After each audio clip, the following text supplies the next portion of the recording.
3 मार्च 2026 रात का वह क्षण जब आकाश में चमकता चांद अचानक अंधकार की चादर में ढक जाएगा और उसी समय होली का पावन पर्व अपने चरम पर होगा। क्या यह मात्र एक खगोलीय संयोग है या प्रकृति का कोई गहरा संकेत? सुनो पार्थ, आज मैं तुम्हें उस रहस्य से परिचित कराऊंगा जिसे जानकर तुम्हारा मन भय से नहीं बल्कि जागृति से भर उठेगा। हे पार्थ, जब जब प्रकृति में कोई असामान्य परिवर्तन होता है, मनुष्य का मन विचलित हो उठता है। चंद्र ग्रहण भी ऐसा ही एक क्षण है जब पृथ्वी सूर्य और चंद्रमा के मध्य आकर चंद्रमा को अपनी छाया में ले लेती। विज्ञान इसे खगोलीय घटना कहता है, पर सनातन परंपरा इसे केवल आकाश का खेल नहीं मानती, बल्कि इसे मन, भावनाओं और सूक्ष्म ऊर्जा से जोड़कर देखती। चंद्रमा मन का अधिपति है और जब मन पर छाया पड़ती है तो भीतर भी हलचल होती है। परंतु आज का रहस्य केवल चंद्र ग्रहण तक सीमित नहीं है। यह होली के काल में घटित हो रहा है। होली अर्थात होलिका दहन, अर्थात अधर्म की अग्नि में जलकर भस्म होता अहंकार। हे पार्थ, स्मरण करो उस कथा को जब हिरण्यकश्यप का अभिमान आकाश को छू रहा था। उसने स्वयं को ईश्वर घोषित कर दिया था। उसके लिए सत्य वही था जो वह कहे, परंतु उसका पुत्र प्रहलाद भक्ति में लीन था। वह केवल नारायण का नाम जपता था। हिरण्यकश्यप का क्रोध अग्नि के समान भड़क उठा। उसने प्रहलाद को अनेक यातनाएं दी, परंतु भक्ति की शक्ति के आगे अत्याचार टिक न सका। तब उसने अपनी बहन होलिका को बुलाया। होलिका को वरदान था कि अग्नि उसे जला नहीं सकती। योजना बनी कि वह प्रहलाद को गोद में लेकर अग्नि में बैठेगी और बालक भस्म हो जाएगा। परंतु पार्थ, याद रखो, वरदान भी तभी तक साथ देता है जब तक वह धर्म के साथ हो। जब होलिका अग्नि में बैठी तब अग्नि ने भक्ति को नहीं जलाया, उसने अहंकार को जलाया। प्रहलाद सुरक्षित रहा और होलिका राख हो गई। यही है होलिका दहन का रहस्य। ये केवल लकड़ियां जलाना नहीं है, यह अपने भीतर के अभिमान, ईर्ष्या और अन्याय को जलाने का संकल्प है। और जब उसी काल में चंद्र ग्रहण घटित हो तो संदेश और गहरा हो जाता है। हे पार्थ, चंद्र ग्रहण हमें बताता है कि मन पर भी कभी कभी अंधकार छा जाता है। जैसे चंद्रमा पूर्ण होते हुए भी छाया में ढक जाता है, वैसे ही मनुष्य का मन ज्ञान होते हुए भी मोह में ढक जाता है।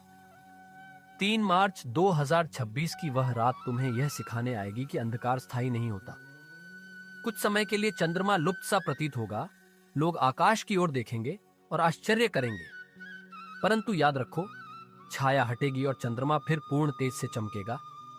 ठीक वैसे ही जैसे प्रहलाद की भक्ति अग्नि से निकलकर और भी उज्जवल हो उठी। सनातन मान्यता के अनुसार ग्रहण के समय वातावरण की सूक्ष्म तरंगें परिवर्तित होती हैं। इस समय मन चंचल हो सकता है, क्रोध बढ़ सकता है, नकारात्मक विचार तीव्र हो सकते हैं। इसीलिए शास्त्रों में सूतक काल का वर्णन है। ग्रहण से पहले सूतक आरंभ होता है, जिसमें भोजन पकाने, शुभ कार्य करने से बचने की सलाह दी जाती है। यह निषेध भय से नहीं बल्कि सजगता से जुड़ा है। यह समय है भीतर की यात्रा का, मंत्र जाप का, ध्यान का। हे पार्थ, जब चंद्र ग्रहण हो तब भय मत पालो। उस समय यदि तुम नाम स्मरण करोगे तो उसका फल अनेक गुना होगा। ग्रहण का अंधकार तुम्हारे भीतर की साधना को और गहरा कर देगा। जैसे रात्रि में दीपक अधिक स्पष्ट दिखता है, वैसे ही अंधकार में भक्ति अधिक प्रखर हो जाती है। और अब सोचो, होली का संदेश क्या है? रंगों का उत्सव तभी सार्थक है जब मन निर्मल हो। यदि मन में द्वेष है तो रंग भी फीके हैं। यदि हृदय में प्रेम है तो जीवन स्वयं रंगमय हो जाता है।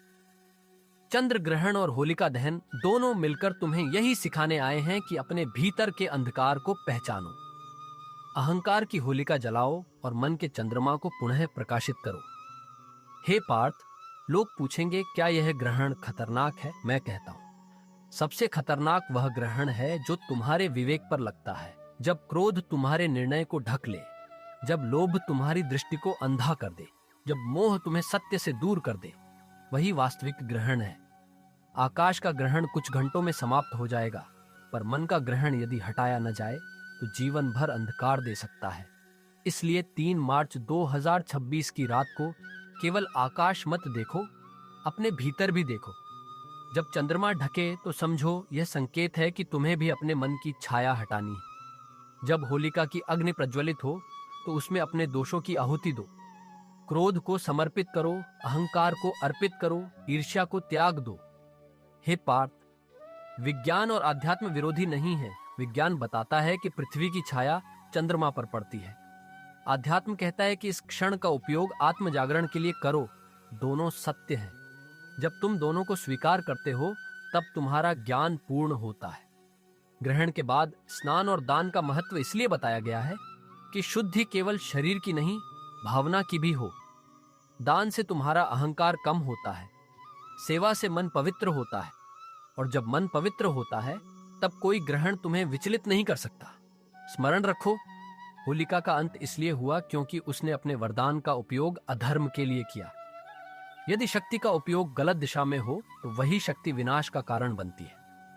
परंतु प्रहलाद की भक्ति ने सिद्ध कर दिया कि सत्य की रक्षा स्वयं ईश्वर करते हैं। इसीलिए जब 3 मार्च 2026 को चंद्रमा पर छाया पड़े तो इसे विनाश का संकेत मत समझो, इसे अवसर समझो। यह अवसर है अपने भीतर झांकने का। यह अवसर है यह देखने का कि कहीं तुम्हारे जीवन में भी कोई होलिका तो नहीं जो अहंकार के रूप में जलने को तैयार बैठी है। हे पार्थ, अंधकार से डरो मत। अंधकार केवल प्रकाश की अनुपस्थिति है। जैसे ही तुम दीपक जलाते हो अंधकार हट जाता है, वैसे ही जैसे ही तुम ज्ञान का दीप जलाते हो मोह का ग्रहण हट जाता है। होली का सच्चा रंग प्रेम है, ग्रहण का सच्चा संदेश जागरण है।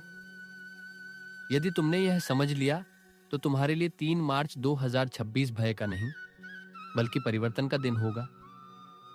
जब अग्नि में होलिका जलेगी तो स्मरण करना कि यह अग्नि तुम्हारे भीतर की नकारात्मकता को भी जला रही है। जब चंद्रमा पर छाया पड़ेगी तो स्मरण करना कि यह छाया स्थायी नहीं है, और जब छाया हटेगी तो तुम्हें विश्वास होगा कि सत्य और प्रकाश ही अंतिम वास्तविकता है। हे पार्थ, यही सनातन का संदेश है। असत्य क्षणिक है, सत्य शाश्वत है। अहंकार क्षणिक है, भक्ति शाश्वत है। ग्रहण क्षणिक है, प्रकाश शाश्वत है। इसीलिए उठो, सजग बनो, अपने भीतर के प्रहलाद को जगाओ और होलिका रूपी अहंकार को अग्नि में समर्पित कर दो। तब चाहे आकाश में कितने ही ग्रहण आए, तुम्हारा मन सदैव पूर्णिमा की तरह उज्जवल रहेगा। जय श्री कृष्ण।